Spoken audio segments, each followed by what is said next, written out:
¡Nunca serás libre!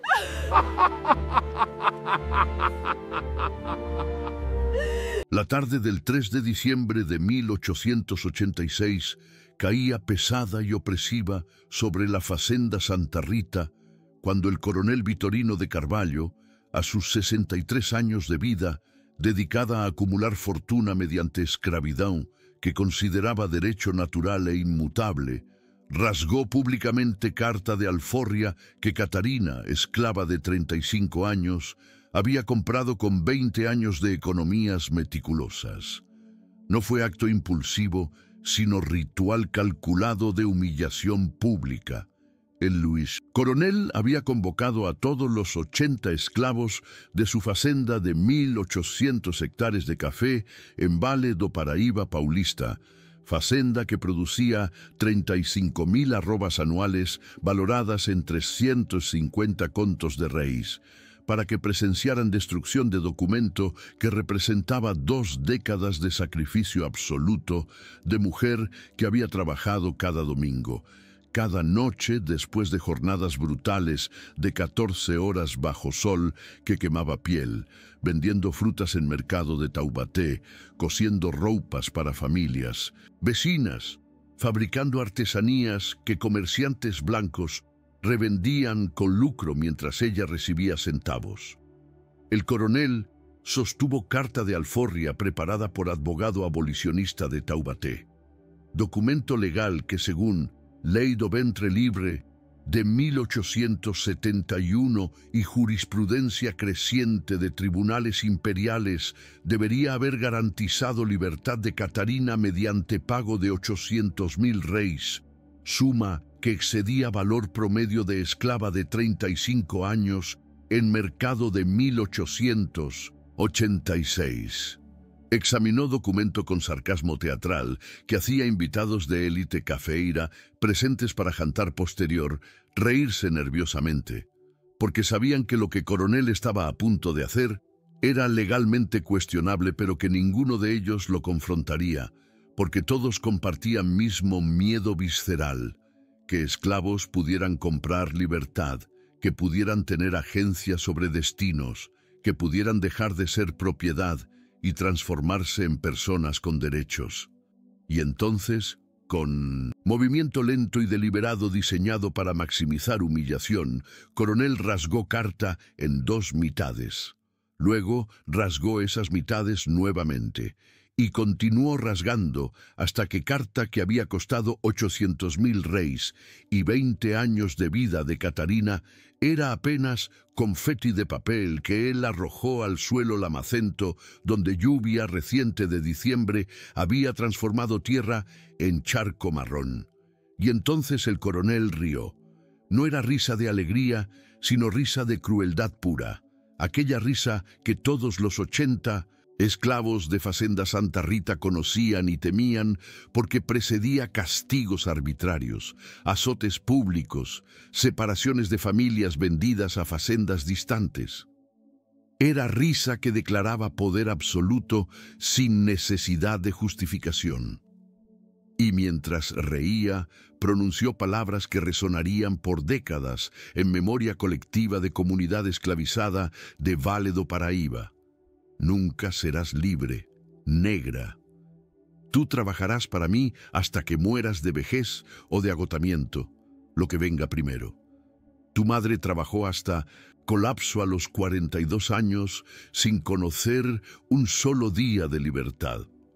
Tu abuela también murió como mi esclava, y si algún día tienes hijos, cosa que no permitiré porque no necesito más bocas inútiles que alimentar, ellos también morirían como esclavos míos si los tuvieras. Esta es tu realidad. Esta carta, pronunció mientras pisoteaba pedazos mojados, no vale nada. Tu dinero no vale nada, y tú no vales nada excepto el trabajo que puedes hacer para mí. Catarina permaneció inmóvil.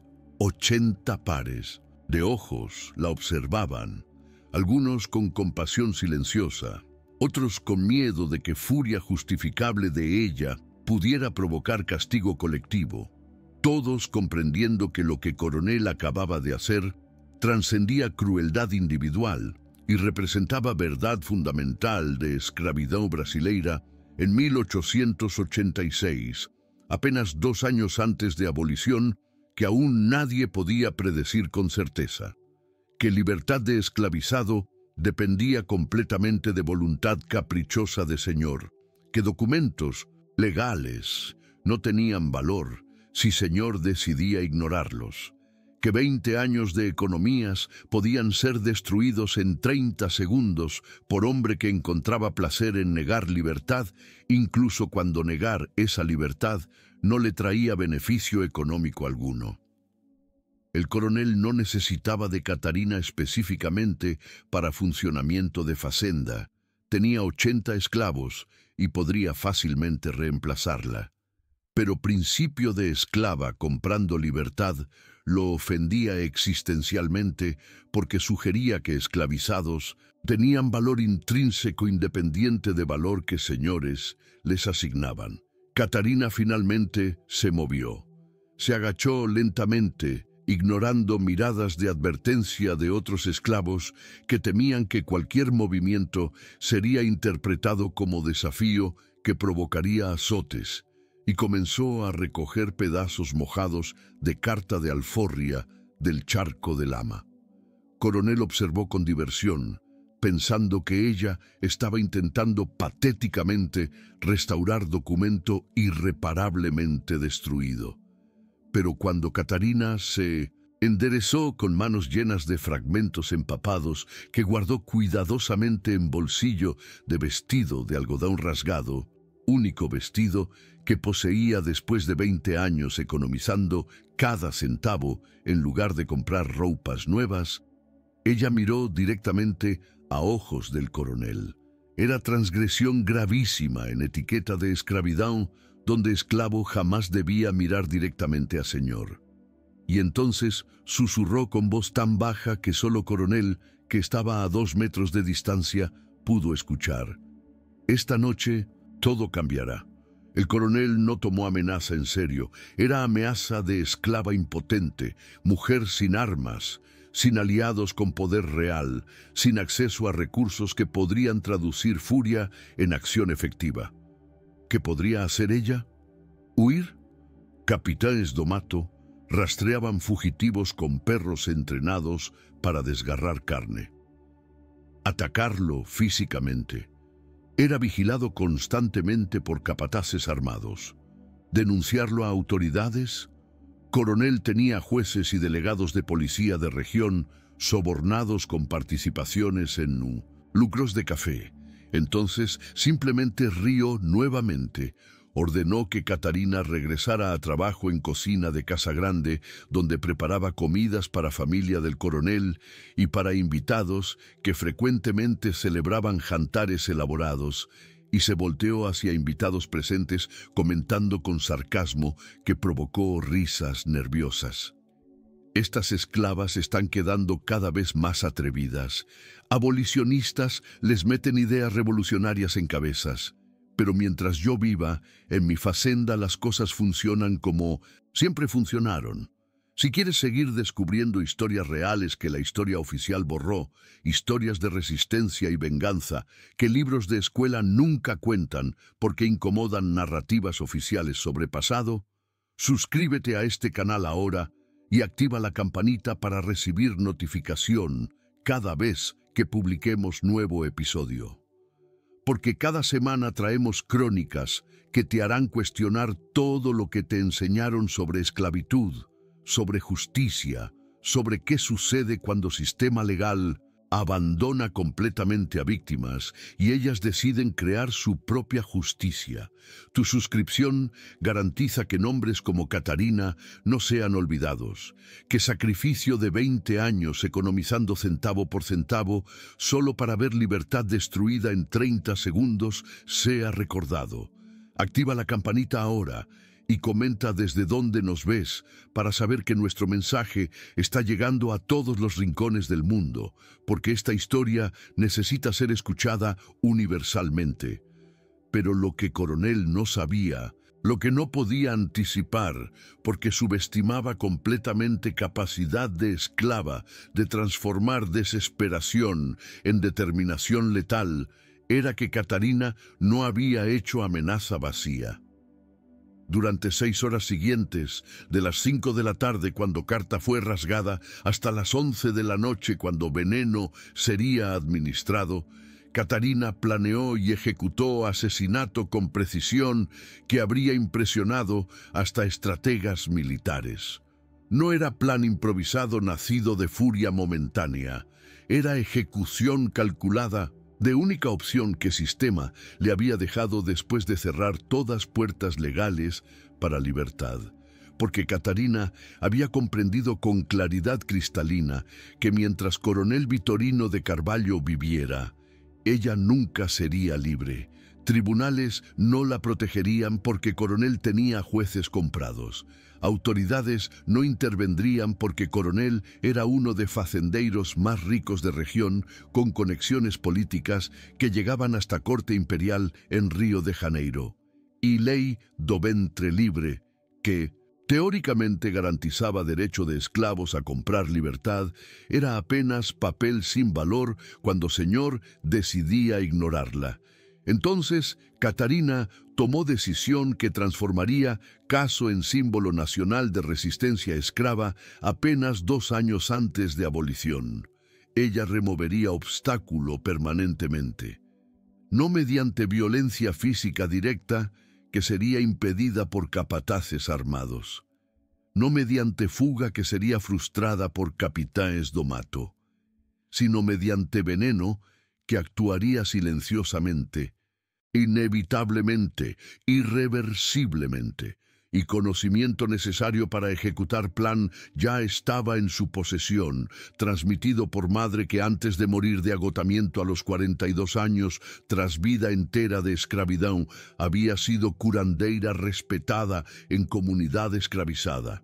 Madre había enseñado a Catarina sobre plantas medicinales que curaban fiebres, sobre raíces que aliviaban dolores, sobre hojas que cerraban heridas, pero también había enseñado sobre el lado oscuro de curandeirismo, sobre plantas que mataban.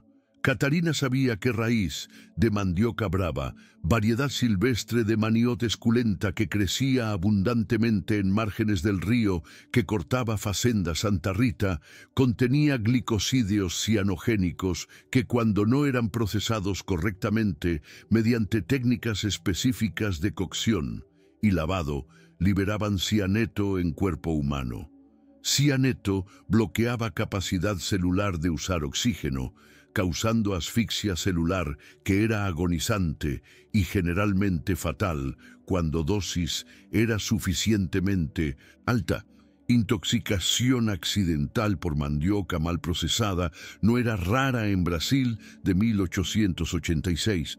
Entonces, muerte por envenenamiento con mandioca podría potencialmente ser atribuida a error de preparación en lugar de asesinato deliberado, especialmente si Catarina fuera cuidadosa en no levantar sospechas.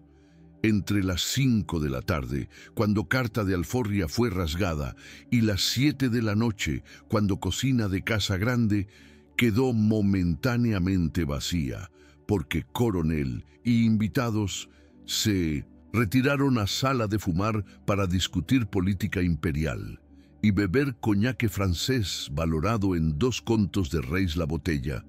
Catarina salió discretamente por puerta trasera de Casa Grande y caminó hacia Río, que corría a 200 metros de distancia.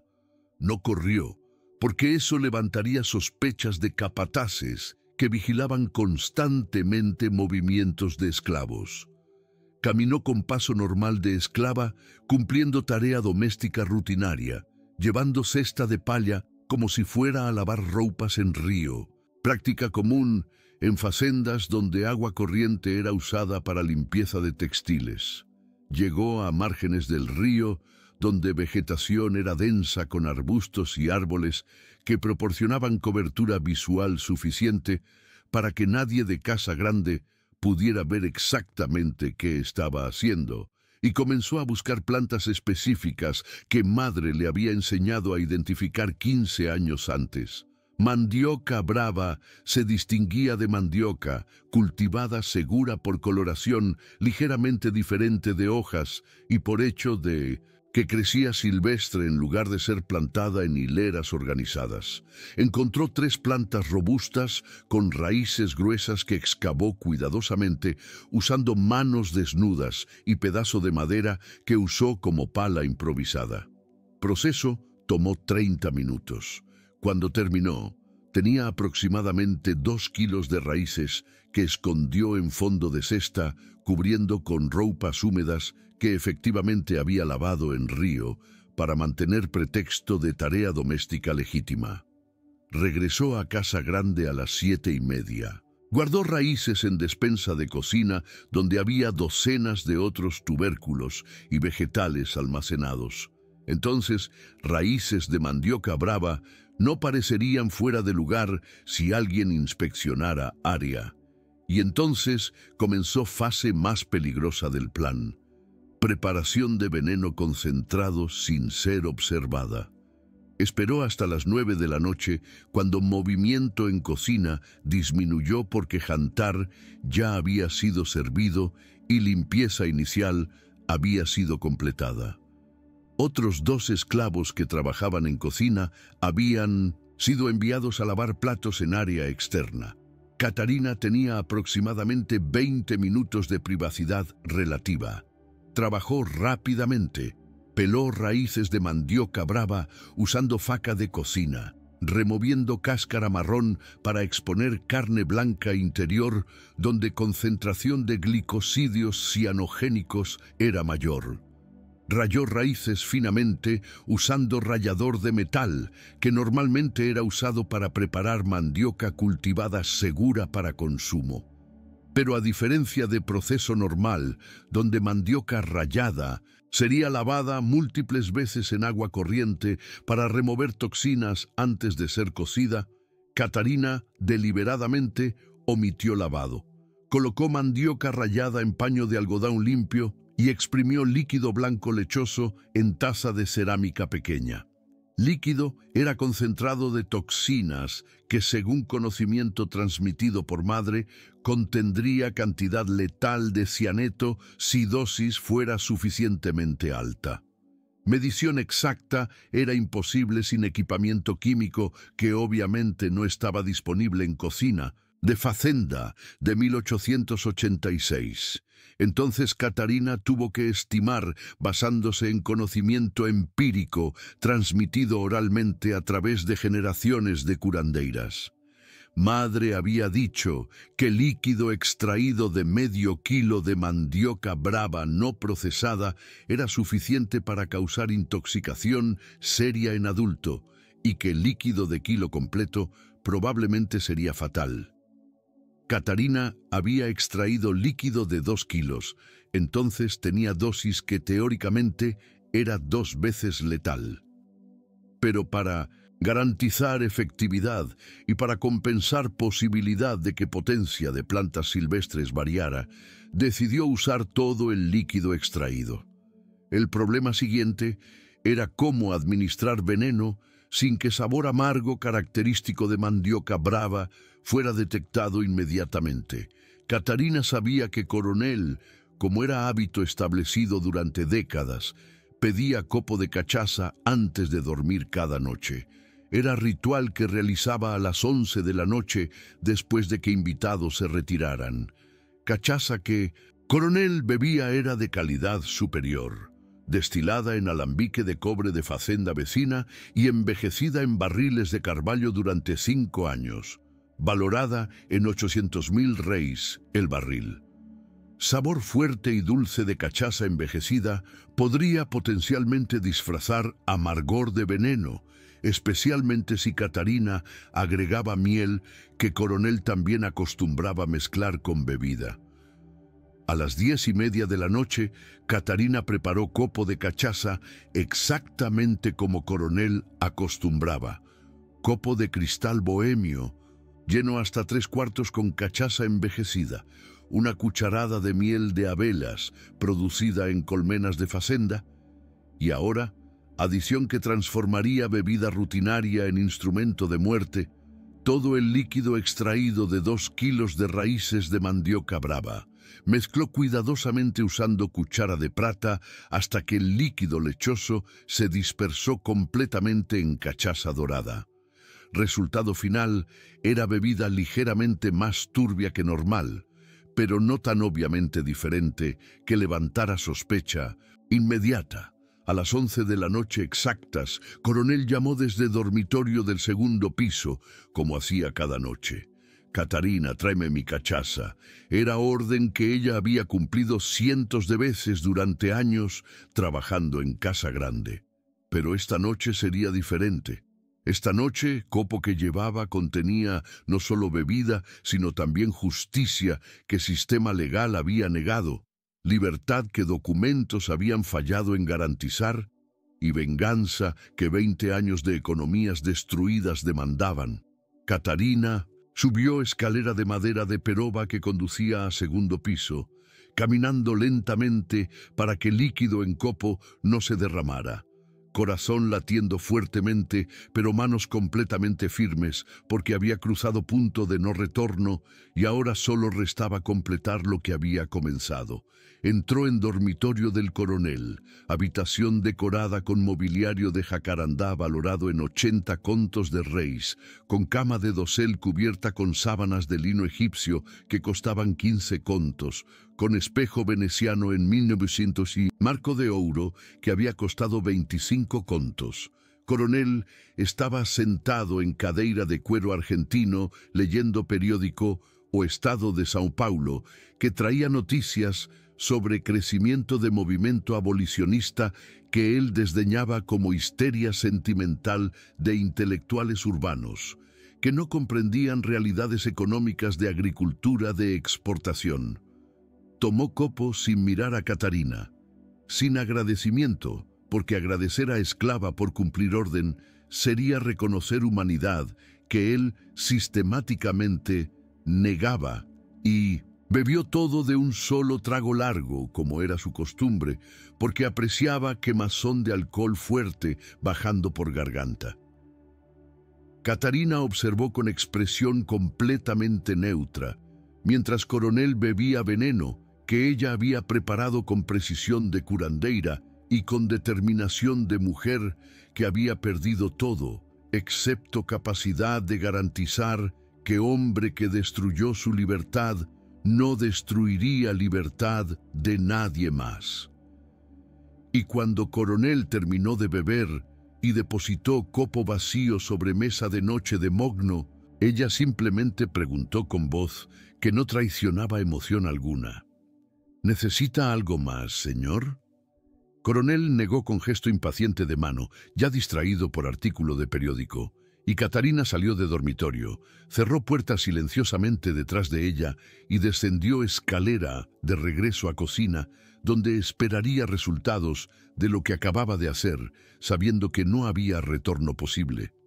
Los primeros 30 minutos después de que Coronel bebió cachaza envenenada, transcurrieron sin incidentes. Catarina permaneció en cocina de Casa Grande, limpiando platos y organizando despensa para día siguiente, como haría en cualquier noche normal, pero con oídos atentos a cualquier sonido proveniente del segundo piso.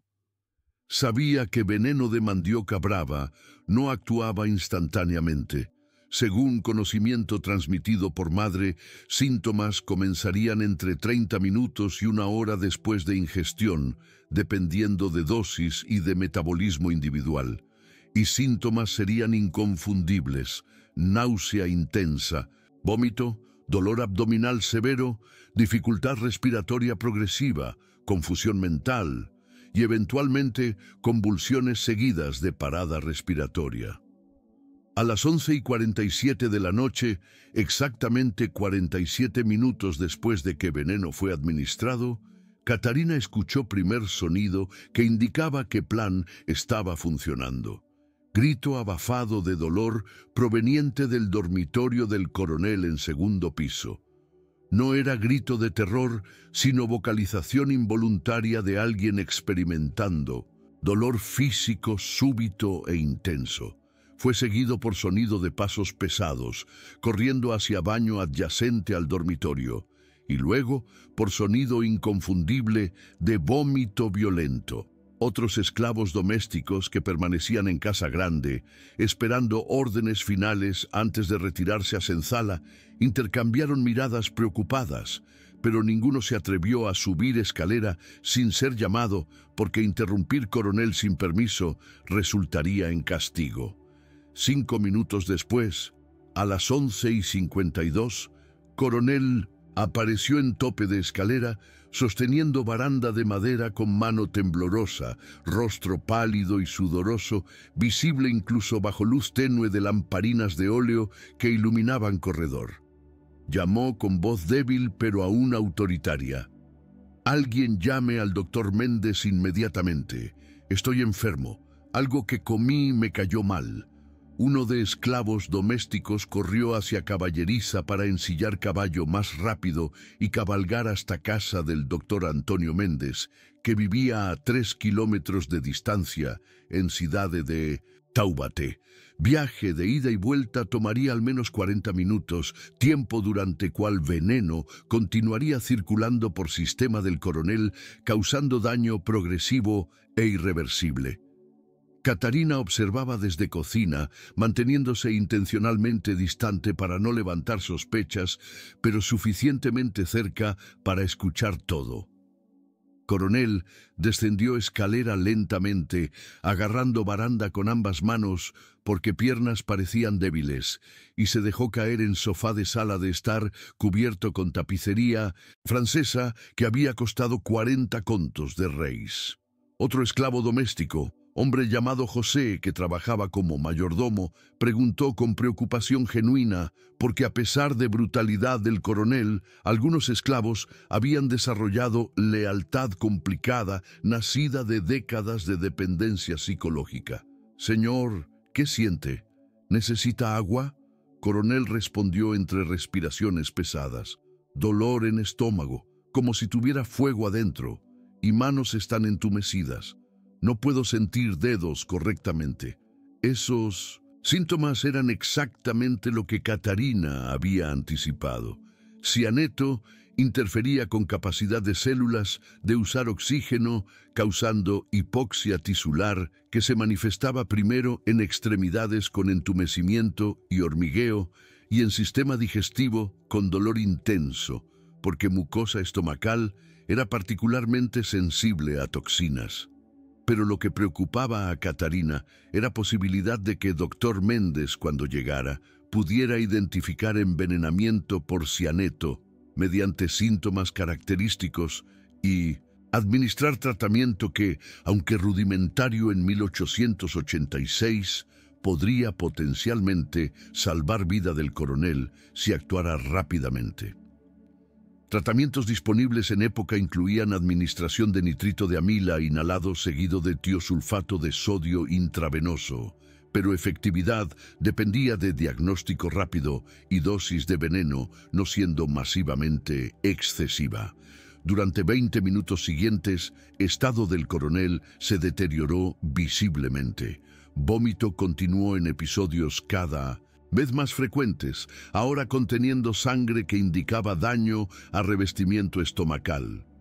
Respiración se volvió laboriosa con sonido sibilante que sugería edema pulmonar o broncoespasmo. Piel adquirió tonalidad ligeramente rosada, que era señal paradójica de envenenamiento por cianeto, donde sangre venosa permanecía oxigenada, porque células no podían extraer oxígeno, haciendo que sangre en venas se viera roja como sangre arterial. Y principalmente, Coronel comenzó a experimentar confusión mental, preguntando repetidamente qué hora era y si doctor Méndez ya había llegado cuando le habían respondido esas preguntas apenas minutos antes. A las 12:32 de la madrugada del 4 de diciembre, doctor Antonio Méndez finalmente llegó a Facenda Santa Rita Después de ser despertado por esclavo mensajero y cabalgar 3 kilómetros en oscuridad con solo luz de luna menguante para guiar camino. Entró en casa grande y encontró coronel en estado que inmediatamente reconoció como emergencia médica grave. Realizó examen rápido, verificó pulso que estaba acelerado a 130 latidos por minuto, examinó ojos donde pupilas estaban dilatadas y reacción a luz era débil, palpó abdomen que estaba rígido y extremadamente doloroso al tacto, y principalmente notó olor característico que emanaba del aliento del coronel, olor que algunos describían como almendras amargas y que era señal clásica de envenenamiento por cianeto. Dr. Méndez, entrenado en Faculdade de Medicina do Rio de Minas de Janeiro y familiarizado con toxicología básica de época, inmediatamente sospechó envenenamiento. Preguntó al coronel qué había comido y bebido durante últimas horas. Coronel, entre episodios de vómito y confusión mental creciente, mencionó jantar elaborado con invitados que había incluido ostras importadas, foie gras francés, carne bovina preparada con salsa de vino y finalmente cachaza con miel antes de dormir.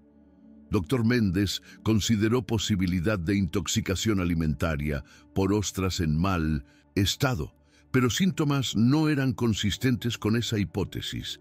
Intoxicación por ostras causaría síntomas gastrointestinales, pero no entumecimiento de extremidades ni confusión mental tan rápida. Entonces, pregunta crucial fue dirigida no al coronel, sino a esclavos domésticos presentes. ¿Quién preparó la comida esta noche y quién sirvió la cachaza?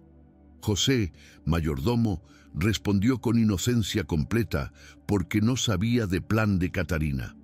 Catarina preparó jantar, señor doctor.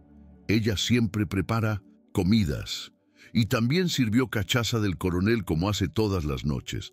Dr. Méndez procesó información y entonces, con sospecha creciente, preguntó directamente: ¿dónde está Catarina ahora? Necesito hablar con ella sobre qué ingredientes exactos usó en preparación de comida y bebida. Catarina fue llamada de cocina, donde había permanecido durante hora y media, esperando exactamente este momento que sabía llegaría. Caminó lentamente hacia sala de estar donde coronel yacía en sofá. Dr. Méndez permanecía de pie con expresión seria, y varios esclavos domésticos observaban con tensión palpable. Dr. Méndez la interrogó. Catarina, ¿qué puso exactamente en la cachaza del coronel esta noche? ¿Usó ingredientes diferentes de lo habitual? ¿Agregó algo nuevo? Catarina respondió con voz completamente neutra, sin vacilación, que habría indicado mentira. Cachaza normal del barril de facenda vecina. Una cucharada de miel como él siempre pide, nada más. Preparé exactamente como preparo todas las noches, durante años. Dr. Méndez la estudió con ojos que intentaban detectar engaño, pero que no encontraban señales obvias.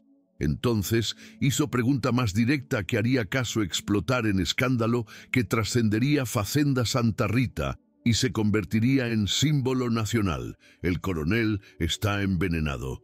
Síntomas son consistentes con cianeto. Y cianeto puede venir de varias fuentes, incluyendo mandioca brava mal procesada. ¿Usó mandioca para preparar algo esta noche? Catarina sostuvo mirada del Dr. Méndez sin parpadear, sin mostrar nerviosismo que habría confirmado culpabilidad. Y respondió con precisión calculada, que era técnicamente verdadera, pero omitía detalle crucial. No usé mandioca para preparar cachaza del coronel. Cachaza viene directamente del barril. Solo agregué miel, nada más. Era respuesta que no era exactamente mentira, porque efectivamente no había usado mandioca en sentido de preparar alimento con ella. Había simplemente extraído veneno de raíces y lo había mezclado con bebida. Pero omisión era deliberada. porque admitir que había tocado mandioca brava esa noche sería confesión de intento de asesinato que resultaría en ejecución inmediata. Doctor Méndez no estaba completamente convencido, pero tampoco tenía evidencia definitiva para acusar a Catarina en ese momento. Tratamiento del coronel era prioridad. Se volteó hacia José y ordenó: necesito nitrito de amila inmediatamente. Búsquenlo en mi consultorio. También necesito preparar solución de tiosulfato de sodio, si tengo. Ingredientes. Vayan rápido, cada minuto cuenta. José corrió hacia Caballeriza nuevamente mientras Doctor Méndez intentaba estabilizar al coronel, administrando carbón activado que había traído en bolsa médica, sustancia que podría absorber toxinas en estómago si fueran administradas suficientemente pronto, aunque después de hora y media desde ingestión, efectividad sería limitada. Pero entonces coronel, en medio de episodio de confusión mental y dolor intenso, fijó ojos en Catarina, que permanecía de pie a 3 metros de distancia, observando con expresión completamente neutra. Y algo en esa neutralidad, en ausencia de preocupación que esclava leal debería mostrar ante sufrimiento de señor, desencadenó sospecha que atravesó neblina de confusión mental causada por veneno. Coronel extendió mano temblorosa, señalando a Catarina, y gritó con voz quebrada por dolor, pero aún cargada de furia: «Fuiste tú, tú me envenenaste, hoy rasgué tu carta de alforria, y esta noche me envenenas. Sabía que eras peligrosa. Debí haberte vendido hace años». La acusación directa transformó atmósfera en sala de estar. Todos los esclavos domésticos presentes se voltearon hacia Catarina con expresiones que mezclaban horror, incredulidad y en algunos casos comprensión silenciosa, porque todos habían presenciado destrucción de carta de alforria esa tarde y todos comprendían qué eso había hecho a mujer que había economizado durante 20 años. Doctor Méndez también se volteó, estudiando a Catarina con nueva intensidad, buscando alguna reacción que confirmara o negara acusación. Y Catarina, confrontada directamente por hombre que había destruido su libertad y que ahora yacía muriendo por consecuencia de acciones de ella, finalmente habló con voz que era completamente calmada, pero que contenía verdad devastadora. «No dije nada que no fuera verdad, coronel. Esta tarde me prometió que nunca sería libre. Esta noche todo cambió, exactamente como le advertí.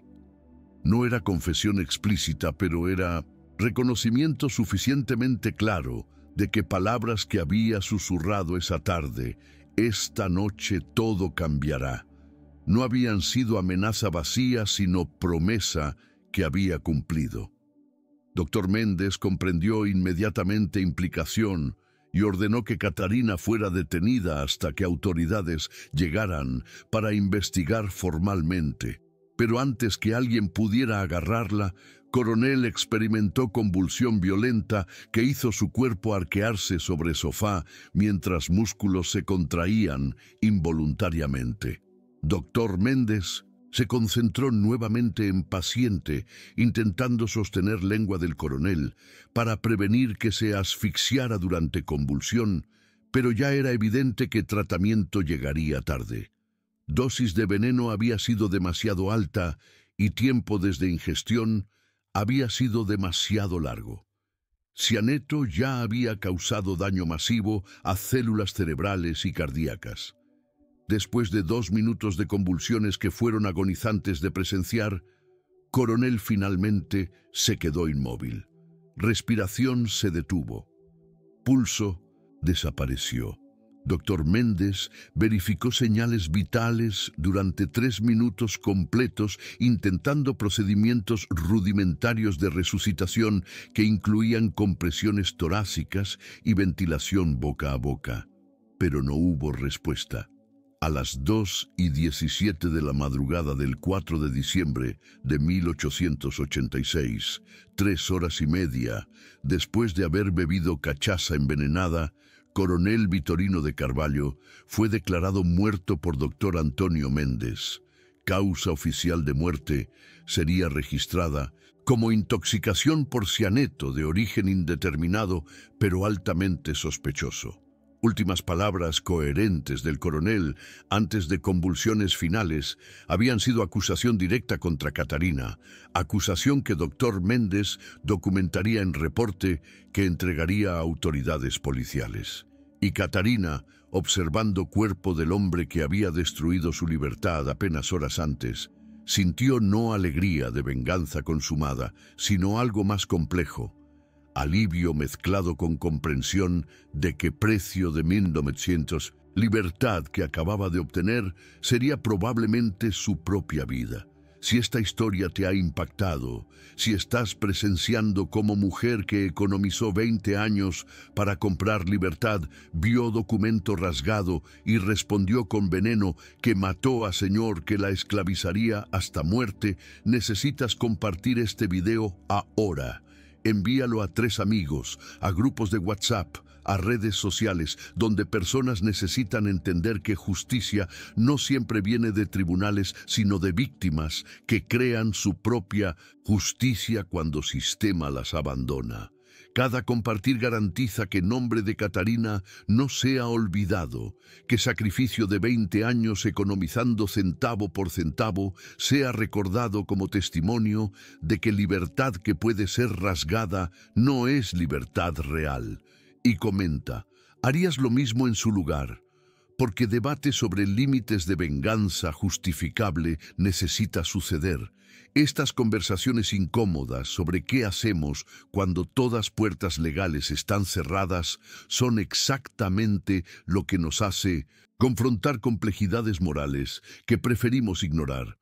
Catarina fue arrestada inmediatamente. Capataces la amarraron con cuerdas y la encerraron en almacén de Facenda hasta que delegado de policía de Taubaté llegara por la mañana. Durante horas restantes de noche, ella permaneció sentada en piso de tierra del almacén rodeada por herramientas agrícolas y sacos de café, sabiendo que había cruzado línea de la cual no había retorno. Bajo ley de 1835 que prescribía penas para crímenes cometidos por esclavos, asesinato de señor era castigado con muerte por ahorcamiento. No había atenuantes legales. No había defensa que tribunales de 1886 reconocerían como válida. Hecho de que Coronel había rasgado carta de alforria legal sería considerado irrelevante, porque destruir documento no era crimen capital, mientras que matar señor sí lo era. Pero lo que ni Catarina ni autoridades de Taubaté ni coronel muerto podían anticipar era que caso ocurría en momento histórico único. Era diciembre de 1886, apenas 14 meses antes de abolición, que llegaría en mayo de 1888. Movimiento abolicionista brasileño estaba en auge absoluto con campañas públicas masivas, presión internacional creciente y división dentro de propia élite cafeíra, donde algunos facendeiros progresistas reconocían que esclavitud era insostenible económica y políticamente. Y historia de mujer que economizó 20 años para comprar libertad, que presentó documentación legal válida, que fue humillada públicamente mediante destrucción de carta por señor que declaró que nunca sería libre y que respondió con veneno que mató a ese señor, era exactamente tipo de narrativa que movimiento abolicionista podía usar como símbolo de brutalidad de sistema que se negaba a morir dignamente. Noticias de muerte del coronel Vitorino de Carvalho se esparcieron rápidamente. Para el 6 de diciembre, apenas 2 días después de muerte, periódicos abolicionistas de São Paulo y Río de Janeiro publicaban artículos con títulos diseñados para provocar indignación pública. Coronel rasga carta de alforria legal y es envenenado por esclava. Esa misma noche, mujer economiza 20 años para comprar libertad, ve documento destruido mata a señor en venganza.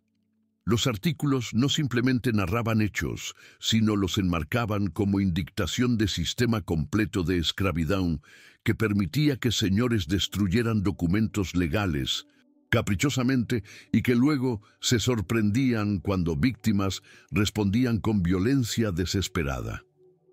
Joaquim Nabuco, líder del movimiento abolicionista que posteriormente sería reconocido como una de figuras más importantes de abolición brasileira, escribió editorial apasionado en periódico O Abolicionista que circulaba en principales ciudades del imperio.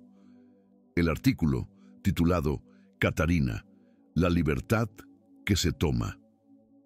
Cuando sistema niega la que se compra, argumentaba que caso no era simplemente sobre asesinato de señor por esclava, sino sobre colapso moral completo de sistema que permitía que señores destruyeran documentos legales y luego reclamaran protección de ley cuando víctimas respondían.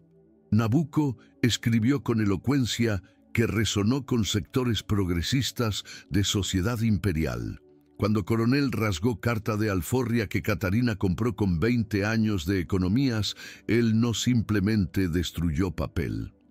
Destruyó contrato social que permitía que esclavitud funcionara con algún barniz de legalidad. Si esclavos no pueden comprar libertad, incluso cuando pagan precio justo y cumplen requisitos legales, entonces esclavitud se revela como no siendo sistema económico, sino prisión perpetua, sin posibilidad de liberación. Y cuando personas son encarceladas perpetuamente sin esperanza, responden como prisioneros desesperados, siempre responden con violencia. El editorial provocó debate nacional. Periódicos conservadores respondieron furiosos, argumentando que nada, absolutamente nada, justificaba asesinato de señor por esclava, que sistema legal existía precisamente para mediar disputas y que Catarina debería haber recurrido a tribunales en lugar de recurrir a veneno. Pero abolicionistas replicaban que Catarina había recurrido a sistema legal cuando preparó carta de alforria con abogado, cuando pagó precio justo, cuando presentó documentación correcta, y sistema legal no la protegió cuando Coronel destruyó documento. Entonces, ¿qué alternativa le quedaba, excepto justicia que ella misma podía ejecutar? El debate trascendió prensa y llegó a salones aristocráticos, a Parlamento Imperial en Río de Janeiro y principalmente a comunidades esclavizadas en todo Brasil, donde historia de Catarina circulaba como ejemplo de que incluso esclava sin poder podía encontrar forma de responder a injusticia extrema. En sensalas de facendas de café en Sao Paulo, en plantaciones de azúcar en Nordeste, en minas de ouro, en Minas Gerais, nombre de Catarina era susurrado con mezcla de admiración y terror por lo que había hecho. Y facendeiros, percibiendo que Caso estaba inspirando ideas peligrosas en esclavos que podrían comenzar a ver veneno como arma viable contra señores opresivos, presionaban a autoridades para que hicieran ejemplo brutal con Catarina mediante ejecución pública rápida, que intimidaría potenciales imitadores. El juicio formal de Catarina ocurrió en mayo de 1887, 5 meses después de muerte del coronel. Fue realizado en Tribunal de Minas, Taubaté, bajo jurisdicción de juez conservador llamado Luis Fernando Pacheco, que era el mismo propietario de fazenda con 60 esclavos. Fiscal presentó caso con claridad brutal. Catarina confesó implícitamente durante noche de muerte del coronel que había envenenado a señor. Últimas palabras del coronel antes de morir fueron acusación directa contra ella. Autopsia realizada por Dr. Méndez confirmó envenenamiento por cianeto consistente con mandioca brava mal procesada. Y principalmente, Catarina tenía motivo clarísimo, dado que carta de alforria había sido rasgada apenas horas antes de envenenamiento. Bajo ley de 1835, crimen de asesinato de señor por esclava tenía solo una pena posible: muerte por ahorcamiento. Pero entonces, algo extraordinario sucedió. Dos abogados abolicionistas de São Paulo, llamados Rui Barbosa y Luís Gama, se ofrecieron voluntariamente para defender a Catarina sin cobrar honorarios. Rui Barbosa, posteriormente, se convertiría en una de figuras intelectuales más importantes de República Brasileira, pero en 1887 era joven abogado de 38 años, con reputación creciente como orador brillante y defensor apasionado de abolición. Luís Gama era aún más notable. Era hijo de mujer africana esclavizada y había sido él mismo esclavizado ilegalmente durante infancia antes de conseguir libertad mediante proceso judicial, y ahora dedicaba carrera a defender esclavos acusados de crímenes. Durante 1900, juicio, defensa no negó que Catarina había envenenado al coronel. Negar sería inútil dada evidencia. En lugar de eso, presentaron argumento legal revolucionario para época: legítima defensa contra esclavización perpetua. Rui Barbosa argumentó que Lei do Ventre Libre de 1871 y jurisprudencia subsecuente habían establecido principio de que esclavos tenían derecho de comprar libertad mediante pago de valor justo. Catarina había cumplido ese derecho pagando 800.000 reis que excedían valor de mercado de esclava de su edad. Cuando Coronel rasgó carta de alforria legalmente válida, él cometió crimen de privación ilegal de libertad. Y cuando declaró públicamente que nunca liberaría a Catarina, él efectivamente la sentenció a prisión perpetua sin proceso legal. Bajo esas circunstancias, argumentaba Barbosa, Catarina actuó en legítima defensa de libertad fundamental que ley le garantizaba, pero que Coronel negaba. El argumento era audaz hasta punto de ser temerario, porque sugería que esclava tenía derechos que podía defender mediante violencia letal si sistema legal fallaba en protegerlos. Juez Pacheco interrumpió múltiples veces objetando que legítima defensa era doctrina aplicable a ataques físicos inminentes y no a disputas sobre documentos legales. Pero Luís Gama respondió con contraargumento que resonó incluso con algunos miembros conservadores de Juri. Si hombre libre fuera encerrado ilegalmente en prisión perpetua después de haber cumplido todos requisitos para liberación, y si único escape fuera matar carcelero, tribunal consideraría eso asesinato, o consideraría legítima defensa de libertad fundamental.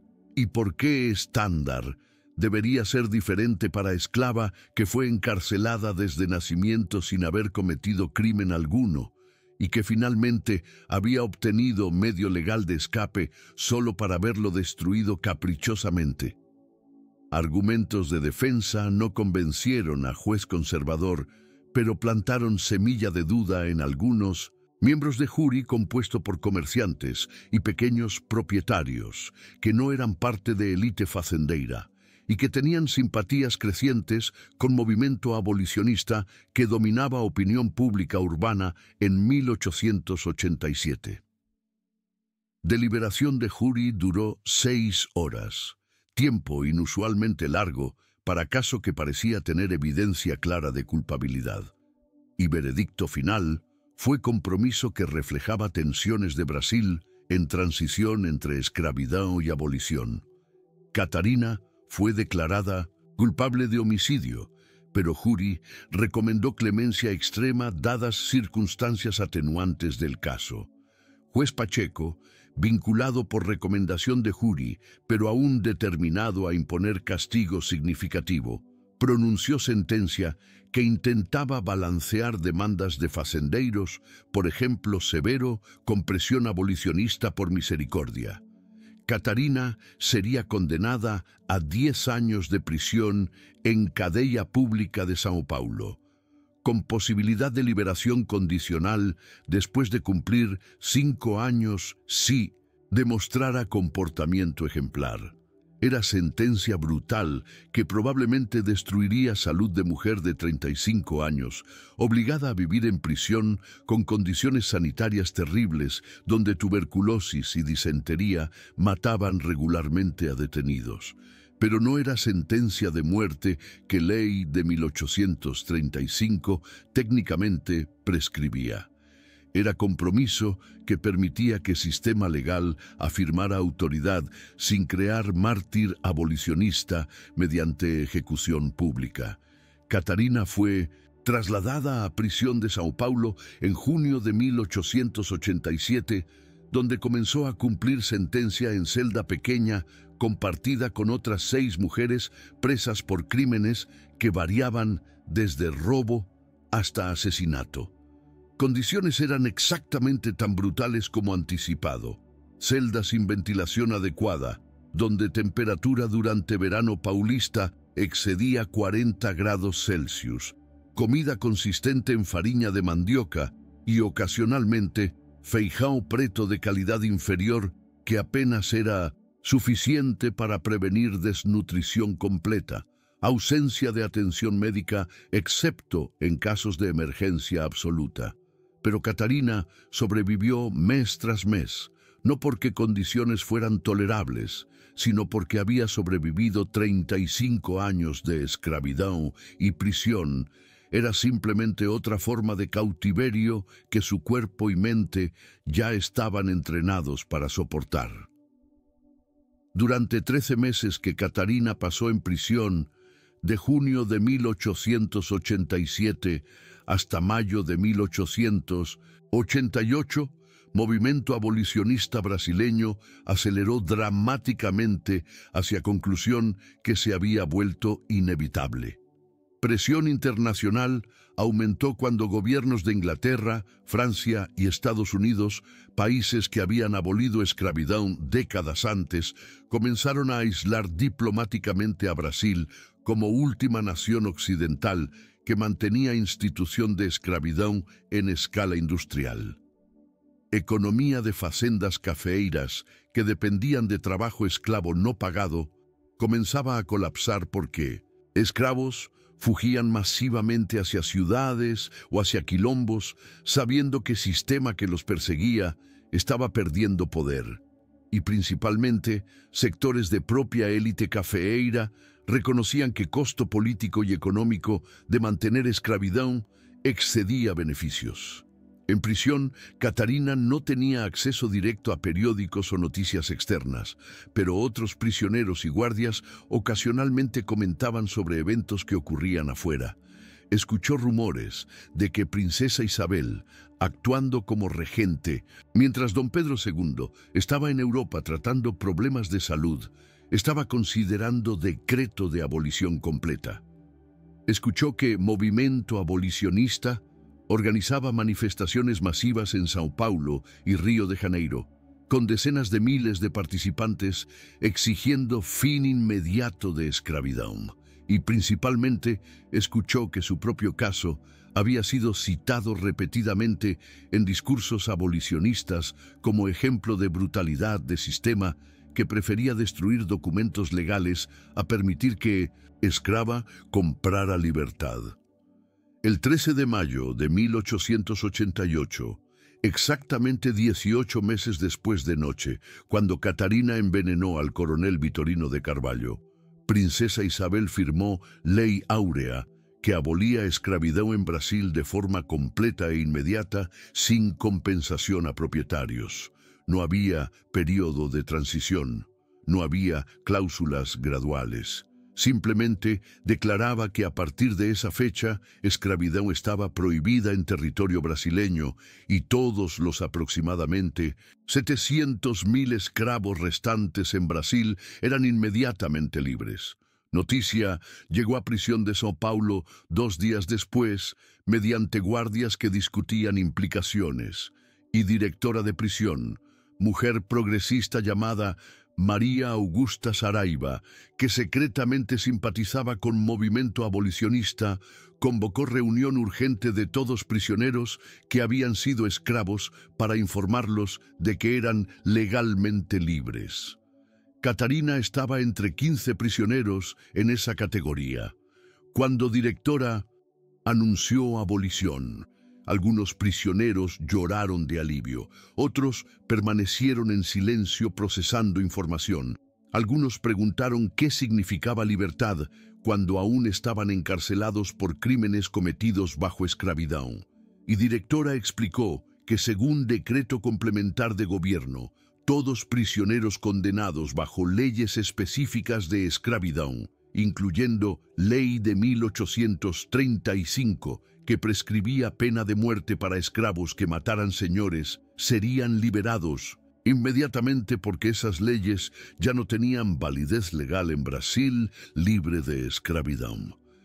Era amnistía general que reconocía que castigar personas por actos cometidos bajo sistema de opresión que ya no existía sería injusticia fundamental.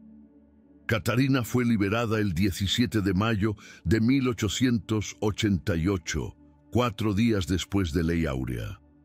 Salió de prisión con solo ropas que vestía y sin dinero porque 800.000 reis que había economizado durante 20 años habían sido confiscados por familia del coronel después de muerte de él como compensación parcial por pérdida de propietario de facenda. Pero entonces algo inesperado sucedió. Ruy Barbosa y Luis Gama, abogados que la habían defendido durante juicio, habían continuado trabajando en caso incluso después de condena. Habían procesado a familia del coronel argumentando que confiscación de dinero de Catarina era ilegal porque ese dinero había sido ganado mediante trabajo que, aunque realizado bajo esclavitud, era trabajo remunerado de domingos y noches que ley reconocía como tiempo que esclavos podían usar para actividades propias. El proceso judicial había sido lento, navegando complejidades de sistema legal que estaba colapsando junto con esclavitud que lo sustentaba. Pero en junio de 1888, un mes después de abolición, tribunal finalmente ordenó que familia del coronel devolviera 800.000 reis a Catarina, más intereses acumulados que sumaban 100.000 reis adicionales, totalizando 900.000 reis. Era suma significativa, equivalente aproximadamente a 2 años de salario de trabajador urbano libre. Y Ruy Barbosa, cuando entregó dinero a Catarina en ceremonia pequeña en su escritorio de abogado en São Paulo, pronunció palabras que serían recordadas. Este dinero representa 20 años de su vida, economizando para comprar libertad, que sistema legal prometió, pero que Señor negó. Ahora finalmente es suyo.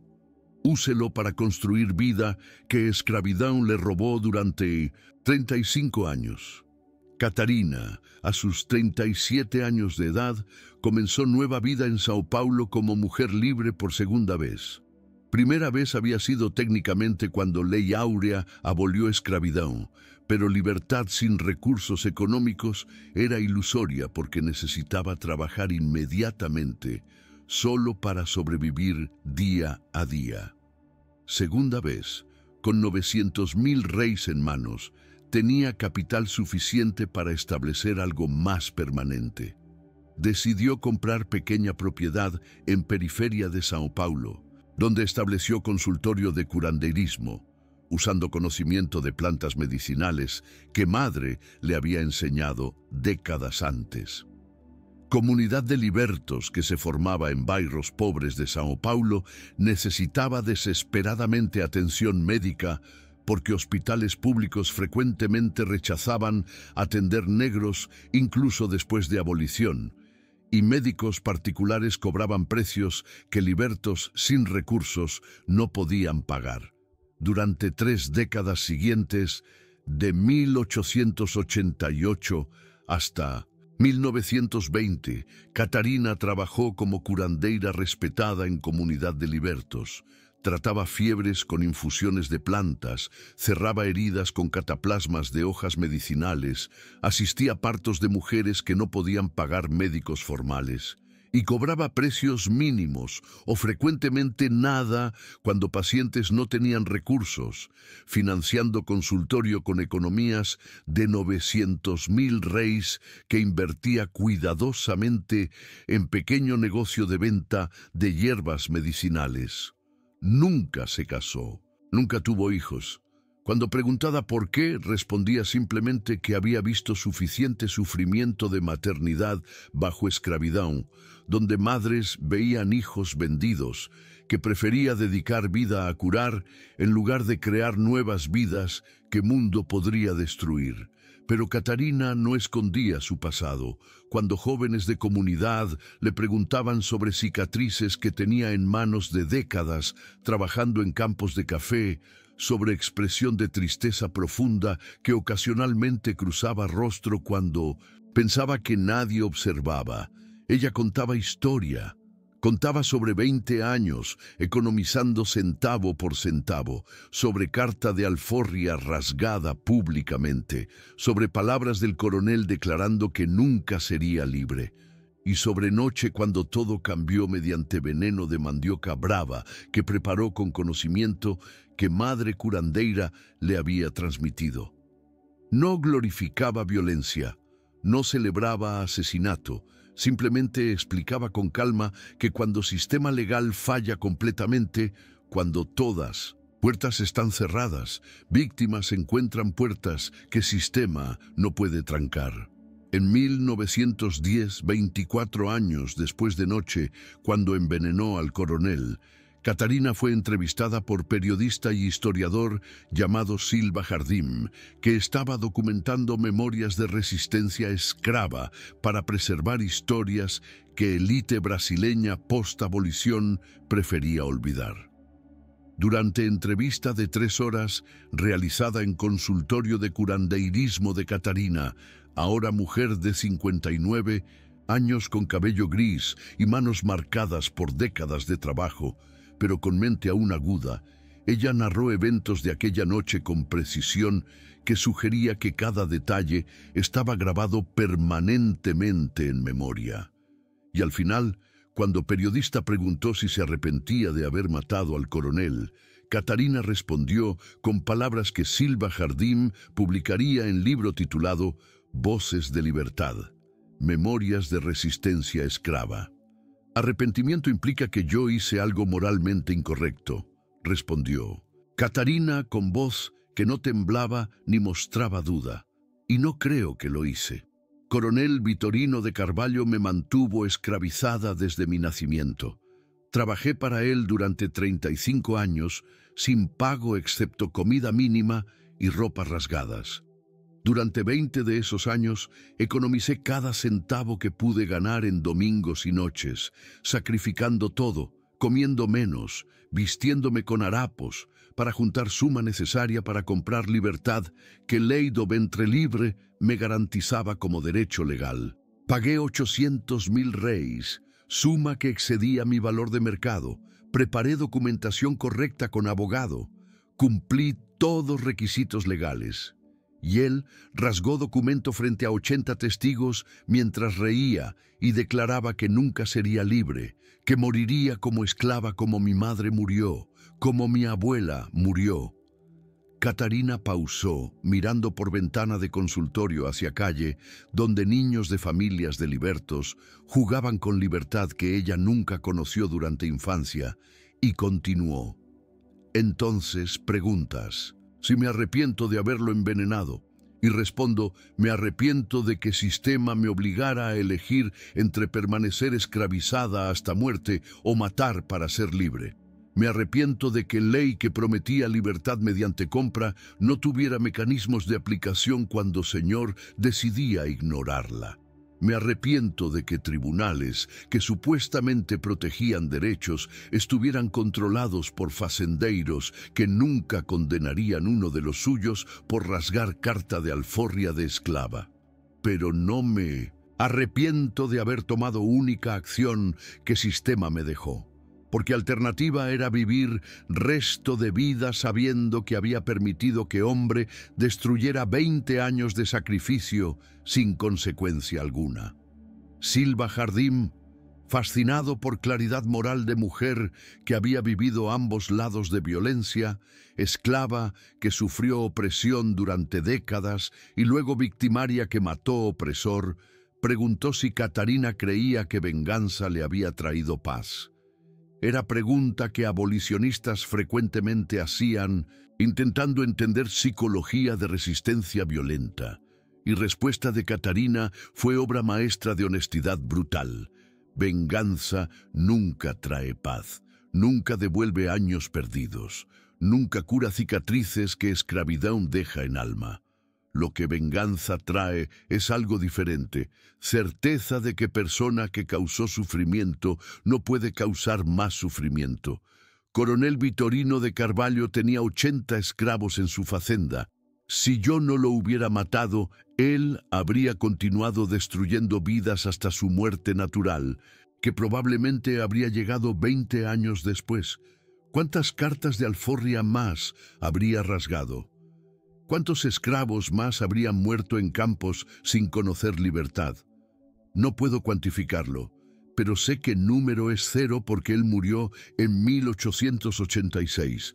La lógica era fría pero irrefutable, y Silva Jardim, registrando palabras meticulosamente en cuaderno que posteriormente sería archivado en Biblioteca Nacional y usado por historiadores durante siglo siguiente para estudiar resistencia esclava, preguntó pregunta final que resonaría durante generaciones. Si pudiera volver atrás y elegir diferente, sabiendo que abolición llegaría apenas 18 meses después de matar al coronel, elegiría esperar en lugar de envenenar. Catarina consideró pregunta durante minuto completo antes de responder, y su respuesta reveló comprensión de contingencia histórica que era notable para mujer sin educación formal.